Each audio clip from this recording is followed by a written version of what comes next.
Surpanaka is taught a lesson.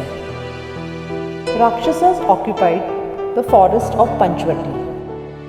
Surpanaka, the sister of Ravan, lived in that forest. One day, Surpanaka, while wandering near Sri Ram's Panchvati ashram, happened to see him from far. She was immediately attracted by his majestic personality and handsome appearance. She wanted to tempt Sri Ram. The Rakshasi decided to take on the form of a beautiful woman and approached Sri Ram. "Who are you, O handsome one? What are you doing alone in this forest, full of wild animals and Rakshasas?" Ram said, "I am Ram, son of Maharaj Dashrath of Ayodhya. I have come to reside in the forest according to my father's wishes. But do tell me, who are you, noble lady?" "I am Shurpanaka, sister of Ravan, the powerful king of Lanka. I live in this forest and am controlled here. Ever since I set eyes on you, I have fallen in love with you. You must accept me as your life partner. You shall enjoy great happiness in your life." "Blessed lady, I am already a married man and therefore cannot accept you as my wife. But my younger brother is with me. He is more handsome than me and alone too. He will surely be the right match for you."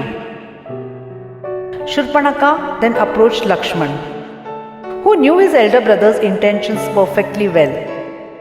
With a smile, he told Shurpanaka, "O lady, you are a princess from a royal family, whereas I have come to the forest to humbly serve my elder brother and sister-in-law. If you marry me, you too fall into the low status of a servant. Therefore, approach Sri Ram alone. I am sure you will be able to change his mind."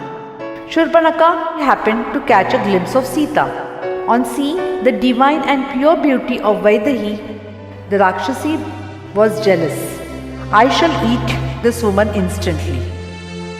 Then there will be no obstacle between us." Shurpanaka rushed towards Sita, who was struck by horror. Fortunately, Sri Ram immediately sensed evil intentions and hid Sita behind him. Lakshman caught hold of Shurpanaka and cut off her ears and nose.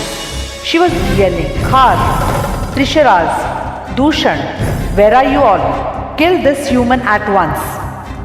Khar, Dushan and the huge army of 14,000 Rakshasas, armed with some of the most dangerous weapons, set out to kill Ram and Lakshman. A ferocious battle ensued. An incessant rain of arrows poured from Kodanda, Ram's bow. Very soon, the Rakshasa army was scattered like dry leaves before a strong wind. Dushan and Trisharaz were soon slain by the deadly missiles that blazed out of Sri Ramachandra's bow. Khar and Sri Ram then fought a fierce battle. Ram dispatched an arrow that ended the life of the terrible Khar. The gods were happy and relieved at Sri Ram's victory and showered flowers on him. When Surpanaka saw the total destruction of the Rakshasas, she was shocked beyond belief. Shurpanaka fled to Lanka. "When I saw the beautiful Sita, I thought of capturing her for you. But look what those two humans, Ram and Lakshman, did to me. They have cut off my ears and nose. And what are you, my proudful brother, the conqueror of the three worlds, doing here, sitting in Lanka? Shame upon you." The Lord of Lanka roared, "I shall go to Janasthana at once and take revenge." Ravana's ministers warned the Rakshasa king, "Do not risk your life by facing Sri Ram in open battle.